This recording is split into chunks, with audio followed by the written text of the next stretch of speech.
Trump ಕದನ ವಿರಾಮ ಘೋಷಣೆ ಮಾಡ್ತಾ ಇದ್ದಂತೆ ಇರಾನ್ ವ್ಯಂಗ್ಯವಾಡಿದೆ. ಇಲ್ಲಿ ಅಮೆರಿಕ ಅವಮಾನಕರ ಸೋಲನ್ನು ಒಪ್ಕೊಂಡ್ಬಿಟ್ಟಿದೆ. ಇಲ್ಲಿ ಇಷ್ಟು ದಿನಗಳ ಕಾಲ ಹಾಗೆ ಮಾಡ್ತೀವಿ, ಹೀಗೆ ಮಾಡ್ತೀವಿ, ಇರಾನ್ಗೆ ಶಿಲಾಯುಗ ತೋರಿಸ್ಬಿಡ್ತೀವಿ, ಇರಾನ್ ಸರ್ವನಾಶ ಮಾಡಿಬಿಡ್ತೀವಿ, ಇವತ್ತು ರಾತ್ರಿನೇ ಇರಾನ್ ಪೂರ್ತಿ ನಾಶ, ಈ ಥರ ಎಲ್ಲ ಹೇಳ್ತಾ ಇದ್ದಂಥ ಅಮೆರಿಕ ತೀರಾ ಅವಮಾನಕರ ರೀತಿಯಲ್ಲಿ ತನ್ನ ಸೋಲನ್ನು ಒಪ್ಪಿಕೊಂಡಿದೆ.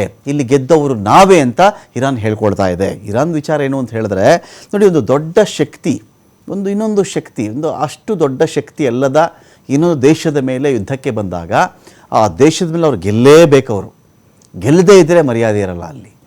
ಅಲ್ಲಿ ಗೆಲ್ಲದೇ ಇದ್ದರೆ ಮರ್ಯಾದೆ ಇರಲ್ಲ. ಇಂಥ ಸಂದರ್ಭಗಳಲ್ಲಿ ನಾವೊಂದು ಆಟದ ಕ್ಷೇತ್ರ ಅಂತ ಬಂದಾಗ ಅಲ್ಲಿ ಗೆಲ್ತಾರೆ, ಇಲ್ಲ ಸೋಲ್ತಾರೆ, ಇಲ್ಲ ಟೆಸ್ಟ್ ಮ್ಯಾಚ್ಗಳಲ್ಲಿ ಡ್ರಾ ಆಯಿತು ಅಥವಾ ಇನ್ಯಾವುದೋ ಮ್ಯಾಚಲ್ಲಿ ಟೈ ಆಯಿತು, ಇದೆಲ್ಲ ಮಾತಾಡ್ತಾರಲ್ಲ. ಯುದ್ಧದಲ್ಲಿ ಹಾಗಿಲ್ಲ. ಇಲ್ಲಿ ಟೈ ಡ್ರಾ ಅವೆಲ್ಲ ವಿಚಾರ ಬರಲ್ಲ. ಇಲ್ಲಿ ಏನಿದ್ರೂ ಕೂಡ ಗೆದ್ರ ಸೋತ್ರ ಅಂತ, ಅದು ದೊಡ್ಡ ಶಕ್ತಿ ಇನ್ನೊಂದು ಅಷ್ಟು ಸಾಧಾರಣ ಶಕ್ತಿಯ ಮೇಲೆ ಯುದ್ಧಕ್ಕೆ ಬಂದಾಗ ಅಂತ.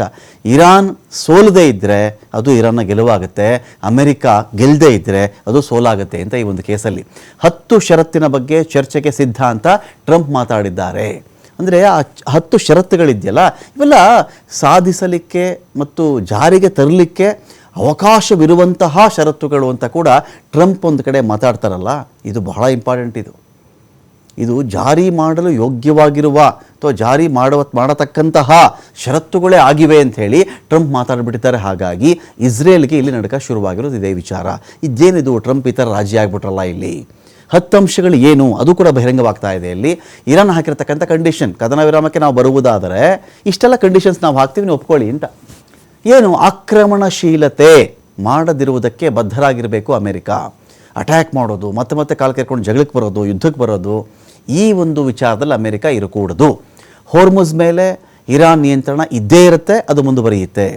ನೀವು ಏನು ಪಲ್ಟಿ ಹೊಡೆದ್ರೂ ಕೂಡ ಹೋರ್ಮುಜ್ ನಾವು ಬಿಟ್ಕೊಡೋಕ್ಕಾಗಲ್ಲ. ಹೋರ್ಮುಜ್ ನಮ್ಮದೇ, ಅದನ್ನು ಮುಕ್ತ ಮಾಡಿಬಿಡಿ, ಅದನ್ನು ಫ್ರೀ ಮಾಡಿಬಿಡಿ, ಹಾಗೆ ಹೀಗೆ ಅಂತ ನೀವೆಲ್ಲ ಹೇಳಿದ್ರೆ ಅದಕ್ಕೆ ನಾವೆಲ್ಲ ಕೇಳಲ್ಲ. ಯುರೇನಿಯಂ ಪುಷ್ಟೀಕರಣದ ಸ್ವೀಕಾರ, ಯುರೇನಿಯಂ ಎನ್ರಿಚ್ಮೆಂಟ್, 60% ಎನ್ರಿಚ್ಡ್ ಯುರೇನಿಯಂ ಇದೇ ಇರಾನ್ನ ಬಳಿಯಲ್ಲಿದೆ.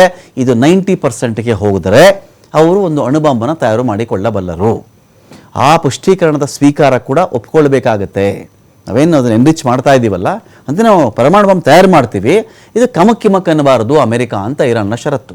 ಎಲ್ಲ ಪ್ರಾಥಮಿಕ ದ್ವಿತೀಯ ನಿರ್ಬಂಧವನ್ನು ತೆಗೆದುಹಾಕುವುದು. ಸುಮಾರು 40 ವರ್ಷಗಳು, 4 ದಶಕಗಳಿಂದ ಒಂದಲ್ಲ ಒಂದು ರೀತಿಯಲ್ಲಿ ಅಮೆರಿಕ ಇರಾನ್ನ ಮೇಲೆ ನಿರ್ಬಂಧ ಹಾಕ್ಕೊಂಡೇ ಬರ್ತಾ ಇದೆ. ನಿಮಗೆ ಈ ದೇಶಕ್ಕೆ ಅದು ಕೊಡಬೇಡಿ, ಈ ದೇಶಕ್ಕೆ ಇದು ಕೊಡಬೇಡಿ, ಇವರಿಂದ ಅದು ಕೊಂಡುಕೊಳ್ಬೇಡಿ, ಒಂಥರ ಬಹಿಷ್ಕಾರ ಇದು. ಈ ಕೆಲವು ಹಳೆ ಇದರಲ್ಲಿ ಒಂದಷ್ಟು ಅನಿಷ್ಟ ಪದ್ಧತಿಗಳಿತ್ತು. ಊರಿಂದ ನಿರ್ಬಂಧ ಹಾಕ್ಬಿಡೋದು, ಬಹಿಷ್ಕಾರ ಹಾಕ್ಬಿಡೋದು, ಇವರಿಗೆ ಉಪ್ಪು ಕೊಡಬೇಡಿ, ನೀರು ಕೊಡಬೇಡಿ, ಜಾಗ ಕೊಡಬೇಡಿ, ಬೆಂಕಿ ಕೊಡಬೇಡಿ.